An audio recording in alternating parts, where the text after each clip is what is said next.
నమస్కారం. QK news వార్తలకు స్వాగతం. ముందుగా వార్తల్లోని ముఖ్యాంశాలు.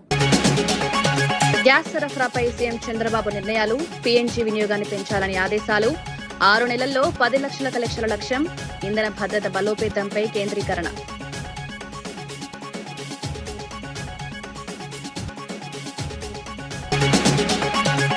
జీవన్ రెడ్డి చేరిక తేదీలపై కొప్పుల ఈశ్వర్ క్లారిటీ. ఈ నెల 20 లోపు బీఆర్ఎస్ లో చేరతారని వెల్లడి. జగిత్యాలలో భారీ సభతో కార్యక్రమం, కేసీఆర్ హామీతో జీవన్ కు ప్రాధాన్యం.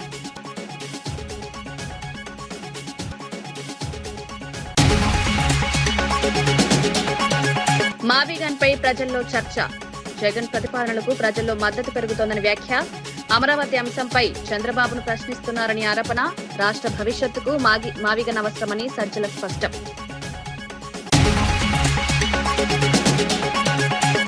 సాగునీటి ప్రాజెక్టులపై కాంగ్రెస్ పై శ్రీనివాస్ గౌడ్ విమర్శలు. కేసీఆర్ హయాంలో పూర్తి చేసిన పనులు నిలిచిపోయాయని ఆరోపణ. ప్రస్తుత ప్రభుత్వం నిర్వహణలో విఫలం. రైతు సమస్యలపై ప్రభుత్వం స్పందించలేదని విమర్శ. ఆర్టీసీ ఉద్యోగులకు డీఏ పెంపు 22.1% పెంపుతో డీఏ 52.8కి జనవరి నుంచి అమలు. ఉద్యోగుల సంక్షేమమే ప్రభుత్వ లక్ష్యమని స్పష్టం.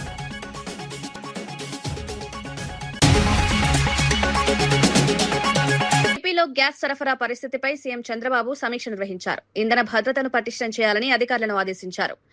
పైప్డ్ నేచురల్ గ్యాస్ వినియోగాన్ని పెంచాలని సూచించారు. అంతర్జాతీయ అనిశ్చితిని దృష్టిలో పెట్టుకుని పీఎన్జీ కనెక్షన్లు పెంచడం ఉత్తమమని పేర్కొన్నారు.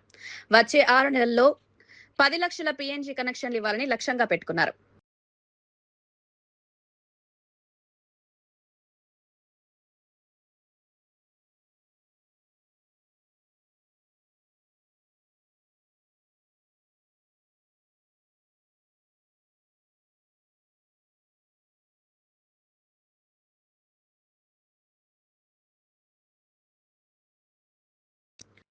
మాజీ మంత్రి కొప్పుల ఈశ్వర్ బీఆర్ఎస్ పార్టీలో జీవన్ రెడ్డి చేరికపై స్పష్టతనిచ్చారు. ఈ నెల 20వ తేదీలోపు కేసీఆర్ సమక్షంలో జీవన్ రెడ్డి బీఆర్ఎస్ లో చేరతారని వెల్లడించారు. జగిత్యాలలో భారీ బహిరంగ సభ ఏర్పాటు చేసి చేరిక కార్యక్రమం నిర్వహించనున్నట్లు తెలిపారు. కేసీఆర్ తో కలిసి పనిచేయడానికి జీవన్ రెడ్డి ముందుకొచ్చారని పేర్కొన్నారు. పార్టీలో ఆయనకు తగిన ప్రాధాన్యత ఇస్తామని కేసీఆర్ హామీ ఇచ్చారు. ఈ పరిణామం తెలంగాణ రాజకీయాల్లో కీలక మలుపుగా మారనుంది.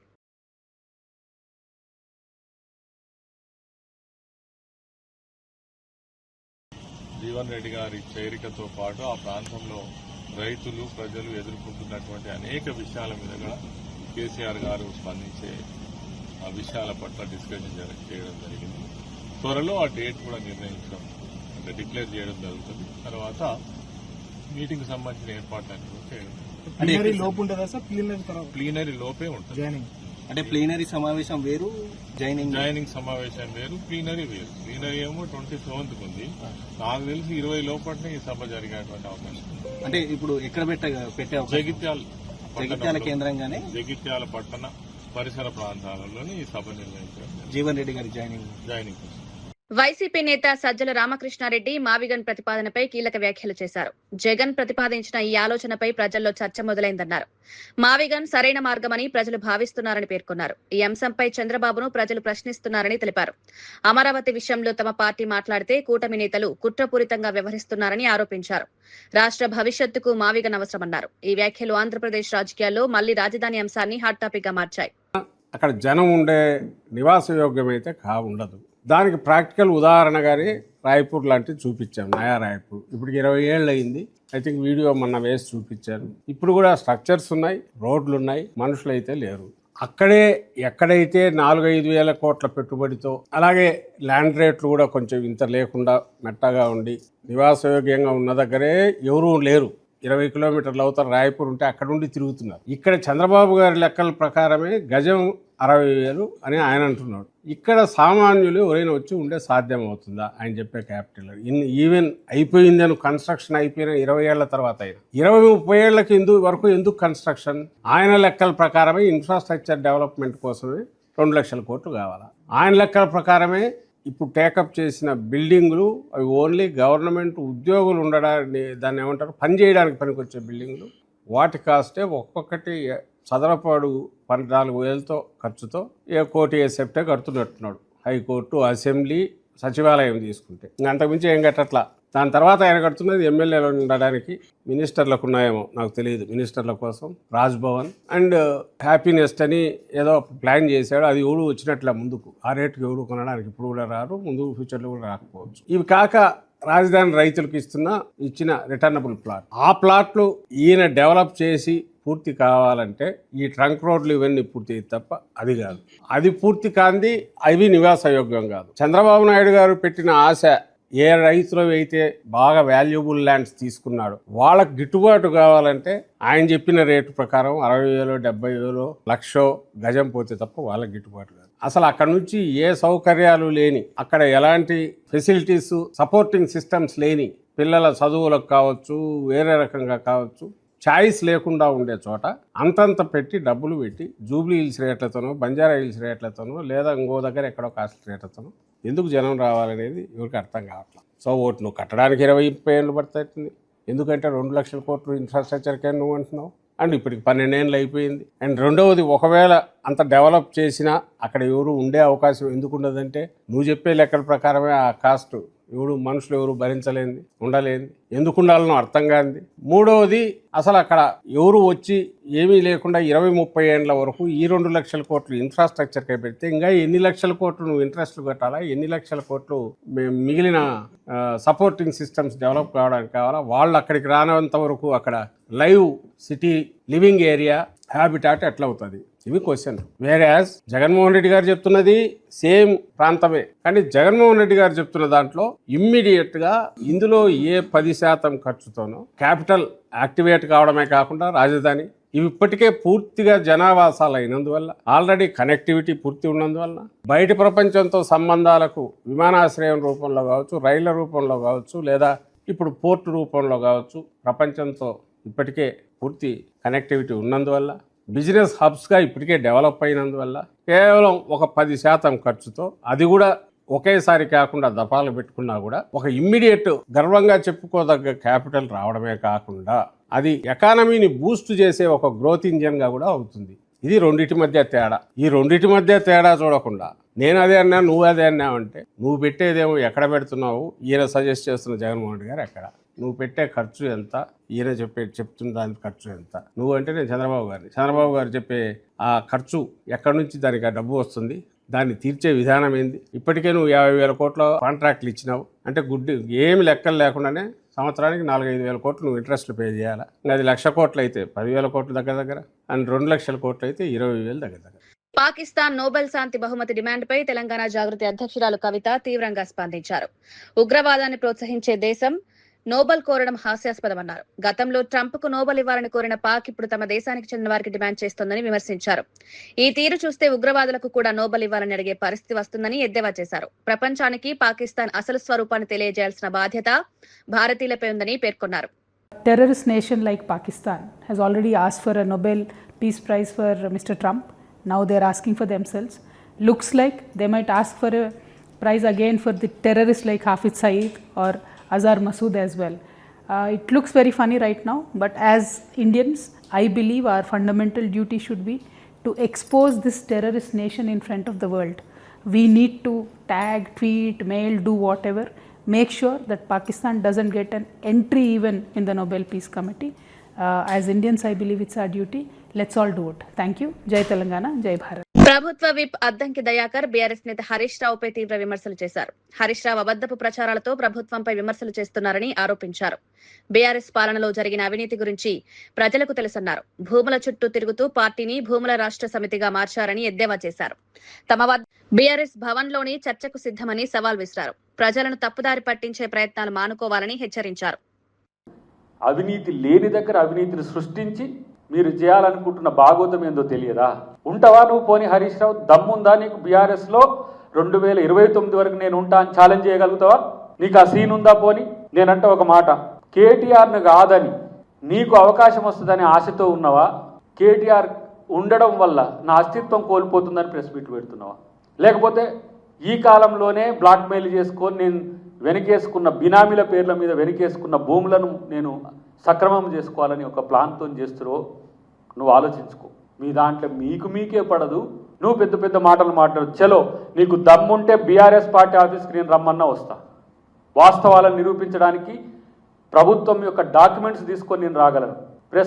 ప్రెస్ క్లబ్లో లేకపోతే అక్కడో ఇక్కడో కాదు, ఉంటే ఆడికే వచ్చి చెప్తాం, మీరు దమ్ముంటే మీరు తేల్చుకోవడానికి సిద్ధమా అని చెప్పి నేను సవాల్ విసురుతున్నా. అన్నిటికంటే ఏంటంటే వీళ్ళు చేసిన తప్పులను వీళ్ళు పట్టించుకోకపోగా అబద్ధాలు ప్రచారం చేస్తున్నారు, అది ఒక లెక్క.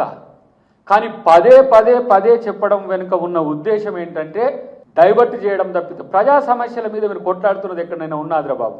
6 గ్యారంటీలని మేము పెడితే దాని కింద 13 గ్యారంటీలు అంటే 420 గల్లా మారి 420 అని చెప్పి ప్రచారం చేస్తుంటారు. ఇలా 5 గ్యారంటీలు అయిపోయినాయి, 6వ గ్యారంటీలో మేము కొన్ని చేస్తాము అని చెప్తే మీరు ప్రజా సమస్యలను పక్కన పెట్టి, ఇప్పుడు మేము ప్రజా సమస్యలు అంటే మేము ఆలోచిస్తున్నాం, ఇప్పుడు నీటి ఎద్దడి వస్తుంది, ఎట్లా ఎదుర్కోవాలి, వర్షాభావ పరిస్థితులు ఉన్న ప్రాంతాల్లో ఎట్లా చేయాలి, ఇప్పుడున్న సమస్యలు ఏంటి, వీళ్ళ యొక్క కాన్సిక్యూటివ్ ప్రెస్ మీట్లు కానీ వీటిని చూడండి, భూముల చుట్టే, భూములే. బీఆర్ఎస్కు తెలిసిన పదం భూమే, అందుకనే వాళ్ళు బీఆర్ఎస్ అంటే భూముల రాష్ట్ర సమితి అని పెట్టుకోవచ్చు. మనం రోజుకోటి డ్రగ్స్ రాష్ట్ర సమితి అని ఒకరోజు అవుతున్నారు, మెంటల్ రాష్ట్ర సమితి అని ఒకరోజు అవుతున్నారు, ఇప్పుడు నడుస్తున్నది భూముల రాష్ట్ర సమితి. ఎందుకంటే వీళ్ళు ఎప్పటికప్పుడు మారుస్తారు కదా, ఇప్పుడు ధురంధర్ 1, ధురంధర్ 2, ధురంధర్ 3 అట్లా. ఈ పార్టీ ఎప్పుడు కూడా చలనశీలత ఎక్కువ ఉంటుంది, దీనికి చంచలత్వం ఎక్కువ ఉంటుంది. తెలంగాణని పార్టీ పెడతారు, దాన్ని భారత రాష్ట్ర సమితిగా పిలుస్తారు. రేపు అంతర్జాతీయ రాష్ట్ర సమితిని పెట్టినా పెట్టవచ్చు. నేను న్యూయార్క్లో పోతున్నా కాబట్టి అక్కడ కూడా పెడతానికి కేటీఆర్ అది కూడా చేయొచ్చు, ఎందుకంటే ఇంగ్లీష్ వస్తుంది కదా. మాజీ మంత్రి శ్రీనివాస్ గౌడ్ కాంగ్రెస్ ప్రభుత్వం పాలమూరు సాగునీటి ప్రాజెక్టుల విషయంలో విఫలమైందని ఆరోపించారు. కేసీఆర్ హయాంలో రాత్రింబగలు కష్టపడి ప్రాజెక్టులు పూర్తి చేస్తే ప్రస్తుత ప్రభుత్వం వాటిని సక్రమంగా నిర్వహించలేకపోతోందని విమర్శించారు. మోటార్లు ఆన్ చేయడానికి అసమర్థత చూపుతోందన్నారు. రైతులకు భరోసా ఇవ్వకుండా కాంట్రాక్టర్ల లబ్ధి కోసం కొత్త ప్రాజెక్టుల పేరుతో కాలయాపన చేస్తున్నారని మండిపడ్డారు. సాగునీటి సమస్యలు పరిష్కరించడంలో ప్రభుత్వం విఫలమైందన్నారు. 1,00,000, 2 లక్షలు, 3 లక్షలు చెప్పేది అంతే. ఆ రోజు అనుకున్నాం, అరే ఇంత సారవంతమైన భూమి ఉన్నా, నీళ్లున్నా, నదులున్నా, మన కళ్ళ ముందర ఉప్పొంగి సముద్రంలో కలిసిన ఈ పాలకులు, ఈ దరిద్రులు ప్రాజెక్టులు కట్టక మనల్ని వలసబోయేటట్టు చేసిండ్రు, మన బతుకులు ఆగం చేసిండ్రు కదా. తెలంగాణ వచ్చింది, తెచ్చిన నాయకుడు ముఖ్యమంత్రి అయ్యిండు, ఇలా వెంట ఉన్నటువంటి నాయకుడు ఇరిగేషన్ మంత్రి అయ్యిండు. మనం బాగు చేసుకోవాలని చెప్పి కన్న కష్టాలు పడి ప్రాజెక్టులన్నీ కంప్లీట్ చేసుకున్నాం. ఇంకా నీళ్ళు రాలే, మోటార్లు ఫిట్ చేసినాం, ఆన్ చేసినాం, ట్రయల్ రన్ అయింది, ప్రాజెక్ట్ రిజర్వాయర్లు కంప్లీట్ అయినాయి, ధర భూములు పైకెక్కినాయి. ఎక్కడ చూసినా ₹1 కోటి, 30 లక్షలు, 40 లక్షలని. భూమి లేని వాళ్ళు కూడా అన్న నాటేయడానికి పోతే కూడా ₹50 ఎక్కువ, ఇవాళ ₹1000 ఇస్తున్నారు, మేము బతుకుతాం ఇక్కడనే, ఇక వలసవం బతుకుతాం అనేటువంటి భరోసా కలిగించినాం. మీరు మాయమాటలు నమ్మి మళ్ళా కాంగ్రెస్ చేతిలో పెడుతుంది. 70 ఏళ్ళు ఈ రాష్ట్రాన్ని ముంచినటువంటి పార్టీ చేతిలో, మనల్ని ఆగం చేసిన పార్టీ చేతిలో. మాజీ మంత్రి జీవన్ రెడ్డి కేసీఆర్ తో భేటీ అనంతరం కాంగ్రెస్ ప్రభుత్వంపై తీవ్ర విమర్శలు చేశారు. కాంగ్రెస్ అధిష్టానం తెలంగాణపై పట్టుకోల్పోయిందన్నారు. ప్రస్తుతం సీఎం చెప్పిందే పీసీసీ వినే పరిస్థితి వచ్చిందని విమర్శించారు. రాష్ట్రంలో కాంగ్రెస్ పాలన తిరోగమన దిశగా సాగుతోందని పేర్కొన్నారు. ప్రజల్లో కేసీఆర్ రావాలన్న చర్చ మొదలైందని వ్యాఖ్యానించారు. ఈ వ్యాఖ్యలు రాష్ట్ర రాజకీయాల్లో కలకలం రేపాయి. జీవన్ రెడ్డి భవిష్యత్ రాజకీయ అడుగులపై ఆసక్తి పెరిగింది. వీళ్ళ విద్యార్థులు ఇది ఫీజు రియంబర్స్మెంట్ ప్రభుత్వం ఏదైతుందో చెల్లింపు చేయలేకపోవడంతో వీళ్ళ న్యాయస్థానము వీళ్ళ ప్రభుత్వం చెల్లింపు చేయలేకపోతుంది. కాబట్టి కళాశాల నిర్వహణకు తోడ్పడటానికి అవసరమైతే తల్లిదండ్రుల దగ్గర ఫీజుల భారం మోపాలని చెప్పని పేర్కొంది. అంటే ఇది రాష్ట్ర ప్రభుత్వ వైఫల్యం కాదని చెప్పంటున్నాను. నేను ఎక్కడికి పోతున్నాం? కేంద్ర ప్రభుత్వం ఏదైతుందో ఎస్సీ ఎస్టీ ఫీజు రియంబర్స్మెంట్ సంబంధించి 276 కోట్లు విడుదల చేస్తే, ఎస్సీ ఎస్టీ ఫీజు రియంబర్స్మెంట్ సంబంధించి 276 కోట్లు నిధులు విడుదల చేస్తే అందులో 25% ఏదైతే రాష్ట్ర ప్రభుత్వం వాటా చెల్లింపు చేయలేకపోవడంతో ఆ నిధులు తిరిగి వెళ్ళిపోయినాయి. దయచేసి ఆలోచించండి చెప్పంటే నేను. ఇలా విద్యార్థుల భవిష్యత్తు ఏమవుతుంది, నిరుద్యోగ భవిష్యత్తు ఏమవుతుంది? మొదటి సంవత్సరం 2 లక్షల ఉద్యోగాలు అన్నారు, రెండో సంవత్సరం 1,00,000 ఉద్యోగాలు అన్నారు, 3 లక్షలు పోయింది. వాళ్ళు అధికారికంగా ఏం చెప్తున్నారు? 60,000 అని చెప్పంటున్నారు. అసలు ఇచ్చింది ఎన్ని? 17,000. ఎక్కడ పోతున్నామని చెప్పంటున్నాను నేను. వీళ్ళ కాంట్రాక్ట్ అవుట్ సోర్సింగ్ ఉద్యోగస్తులు ఏదైతుందో వాడు ఉద్యోగం ఉంటుందో తెలియని పరిస్థితి ఏర్పడదని చెప్పంటున్నాను నేను. వీళ్ళ ప్రజలు ఏదైతుందో ఆనాడు 23 అంటే 10 సంవత్సరాలు పట్టిందా మార్పు కోరడానికి, ఇవాళ 2.5 సంవత్సరాలుగా మార్పు కోరుతున్నారు. ఇవాళ ఏదైతుందో రేవంత్ రెడ్డి పోవాలి, కేసీఆర్ గారు రావాలి అనే ఒక నినాదం ప్రజలకు వెళ్తుందని చెప్పంటున్నా. రేవంత్ రెడ్డి గారు పోవాలి, కాంగ్రెస్ పార్టీ మార్పు కావాలి, కేసీఆర్ గారు రావాలి, బీఆర్ఎస్ పార్టీ రావాలని చెప్పని ప్రజలకి నినాదం వస్తుందని చెప్పంటున్నాను నేను. దాన్ని ఆలోచన చేయండి. ఇంకా 2 ఏళ్ళు అధికారం ఉండేది ఉన్నది. ఇలా కాంగ్రెస్ పార్టీ ఇంకా 2 సంవత్సరాల అధికారంలో ఉండేది ఉన్నది. కానీ ఈ 2 సంవత్సరాల కాలమైనా మెరుగైన పాలన ఇవ్వడానికి ప్రయత్నం చేయండి, ప్రజాహితం కోసం పనిచేయండి. అది ఆలోచన చేయకుండా జీవన్ రెడ్డి ఎందుకు పోతుండే? నేను అధికార పార్టీ పోతలేను కదా. నాకు 2014లో ఏదైతే ఎప్పుడైతే బీఆర్ఎస్ ప్రభుత్వం అధికారం ఉన్నదో, నా కాలంలో బీఆర్ఎస్ పార్టీ చేయడానికి ఏదైతే ఉందో కేసీఆర్ గారు ఒక విధంగా ఏదైతే కలిసి పనిచేయాలని చెప్పి కోరికని చెప్పంటున్నాను. అభివృద్ధికి తోడ్పడ్డారని చెప్పంటున్నాను. ఇవాళ శాసన మండలి 2019లో మొత్తం శాసన మండలి ఏకైక సభ్యున్నాయి. నేనే నాయకుడిని, నేనే సభ్యుడిని. నాకు ఈ పక్క వెళ్ళారు, ఆ పక్క వెళ్ళారు. ఒంటరి పోరాటం చేశాను అంటే ఒంటరి పోరాటం చేసిన. నాకు పార్టీ ప్రేమల చట్టం ఏదైతుందో నాకు ఆటంకం లేకుండే. పార్టీ ప్రేమల చట్టం కాంక్షించేవాడిని అయినట్టయితే నేను ఆనాడు బీఆర్ఎస్ పార్టీలో పోదని చెప్పంటాను నేను. ఇవాళ ఏది ఇస్తుందో వీళ్ళ కాంగ్రెస్ పార్టీ ప్రజలకు ఇచ్చే వాగ్దానాలు నెరవేర్చలేకపోవడంతో కాంగ్రెస్ పార్టీ మొన్నటి ఎన్నికల్లో 23 నవంబర్ ఎన్నికల్లో ప్రజలకు ఇచ్చే వాగ్దానాలు నెరవేర్చలేకపోవడంతో నేను ప్రజల పక్షాన్ని నిలబడటానికి ఇవాళ ఏదైతుందో బీఆర్ఎస్ పార్టీ ఎంచుకోవడం జరిగింది.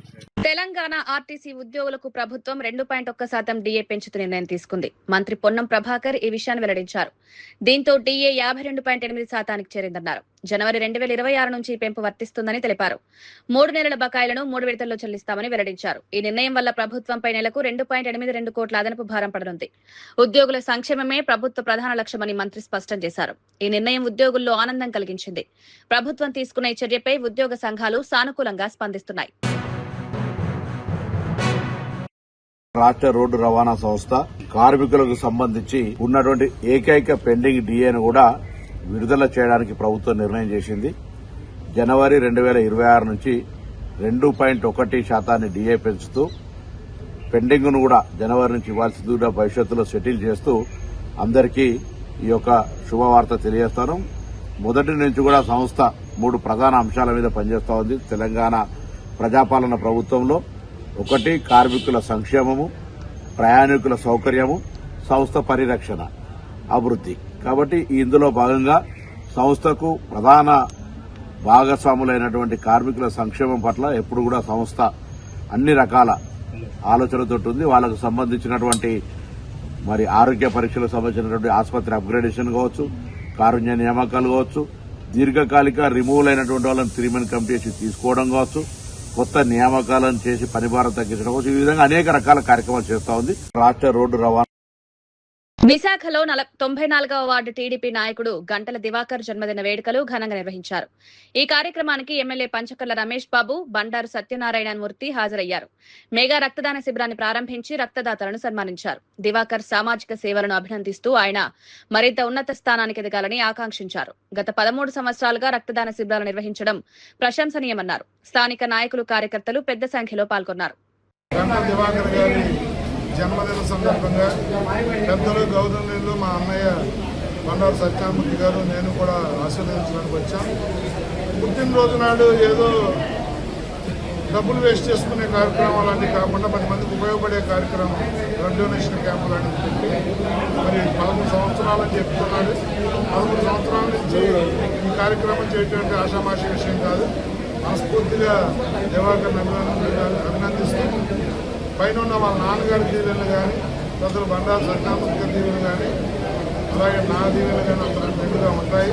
భవిష్యత్తులో ఓ రాజకీయంగా ఉన్నతమైన స్థాయిలో అతను మేము చూస్తామని చెప్పి ఆశిస్తా ఉన్నాము. ధన్యవాదాలు.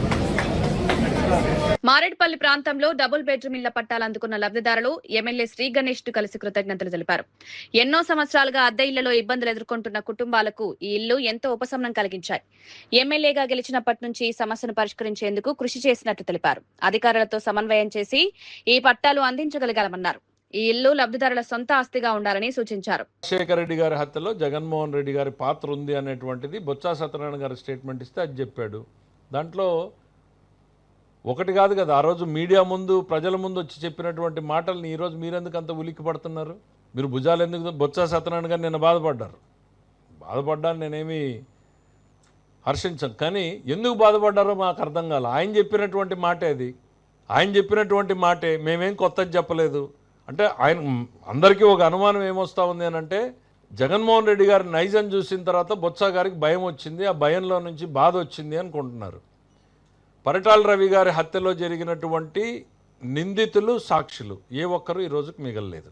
బాబాయి హత్యలో పాల్గొన్నటువంటి సాక్షులు నిందితులు సగం మంది ఆల్రెడీ లోకాన్ని వదిలిపోయినటువంటి పరిస్థితులు వచ్చినాయి. ఈ సీరియల్ నంబర్లో నా సీరియల్ నంబర్ ఏమన్నా యాడ్ అవుతుందా, మర్చిపోయిన వాడిని మళ్ళీ గుర్తు చేస్తున్నారు అనేటువంటిది ఎక్కడో ఆయనకు భయం వచ్చి ఆ భయంలో నుంచి బాధ పుట్టుకొచ్చిందేమో అని అనుకోవాల్సిందే తప్ప, ఆయన ఇచ్చినటువంటి మాటలను ఆయన గురించి మాట్లాడితే ఆయనకి ఎందుకు అంత బాధ వస్తుంది? ఎందుకు?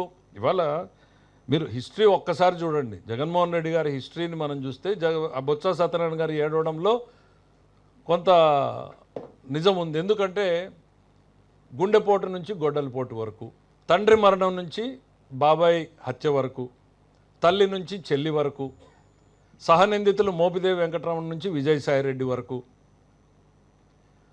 మన డాక్టర్ సుధాకర్ రావు దగ్గర నుంచి మన సుబ్రహ్మణ్యం వరకు, ఎక్కడ చూసినా కూడా మీ నైజం ఏంది అనేది కళ్ళ ముందు కనపడతా ఉంటే బాధపడక ఏం చేస్తాడు ఆయన బొత్స సత్యనారాయణ గారు? నీ నైజం ఏంది అనేటువంటిది రాష్ట్ర ప్రజలు కళ్ళ ముందు కనపడతానే ఉంది.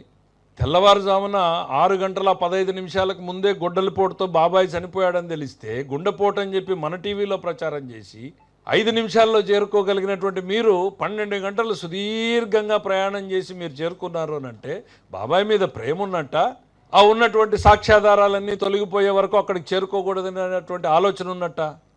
ఇంకా మీ హిస్టరీ లేకపోతే ఈయన గురించి ఇన్సిడెంట్లు చెప్తా ఉంటే ఆయన ప్రత్యర్థుల మీద జరిగినటువంటి దాడులు, రాజకీయ ప్రత్యర్థులు, ఎందుకు నిన్న మాట్లాడిన అచ్చెన్నాయుడు గారు ఎగ్జాంపుల్ తీసుకోండి. పాపం ఆయన సర్జరీ చేయించుకుంటే 700 కిలోమీటర్లు ప్యాంటు మళ్ళీ సర్జరీ అయిన పాయింట్లో కుట్లు ఊడిపోయి మళ్ళీ రక్తం వస్తే కూడా కనీసం కనికరం లేకుండా 700 కిలోమీటర్లు బొలిరో జీపుల్లో తిప్పి తీసుకొచ్చారే. ఒక ఎంపీగా ఉన్నటువంటి వ్యక్తిని మీరు హింసించారే. న్యాయస్థానాల్ని మీరు నిన్ననే కామెంట్ చేసిందే, జడ్జిలు తిట్టిన రోజే మేము చర్యలు తీసుకుని ఉంటే ఈ పరిస్థితి వచ్చేది కాదు అనేటువంటిది. ఎలక్షన్ కమిషనర్ని రాష్ట్రంలో లేకుండా పక్క రాష్ట్రంలోకి పోయే పరిస్థితి. వార్తలు ముగించే ముందు ముఖ్యాంశాలు మరోసారి. గ్యాస్ సరఫరాపై సీఎం చంద్రబాబు నిర్ణయాలు, పీఎన్జీ వినియోగాన్ని పెంచాలని ఆదేశాలు, 6 నెలల్లో 10 లక్షల కలెక్షన్ల లక్ష్యం, ఇంధన భద్రత బలోపేతంపై కేంద్రీకరణ.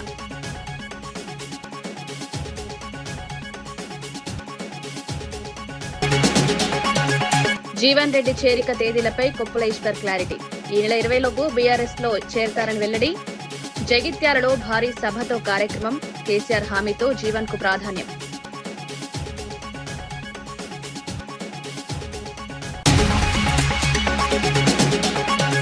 మావిగన్ పై ప్రజల్లో చర్చ, జగన్ ప్రతిపాదనలకు ప్రజల్లో మద్దతు పెరుగుతోందని వ్యాఖ్య. అమరావతి అంశంపై చంద్రబాబును ప్రశ్నిస్తున్నారని ఆరోపణ. రాష్ట్ర భవిష్యత్తుకు మావిగన్ అవసరమని సజ్జల స్పష్టం.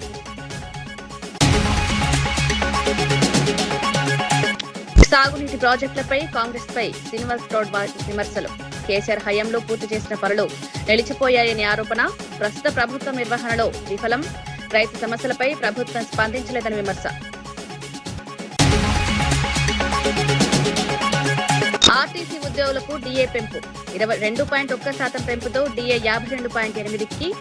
జనవరి నుంచి అమలు. ఉద్యోగుల సంక్షేమమే ప్రభుత్వ లక్ష్యమని స్పష్టం.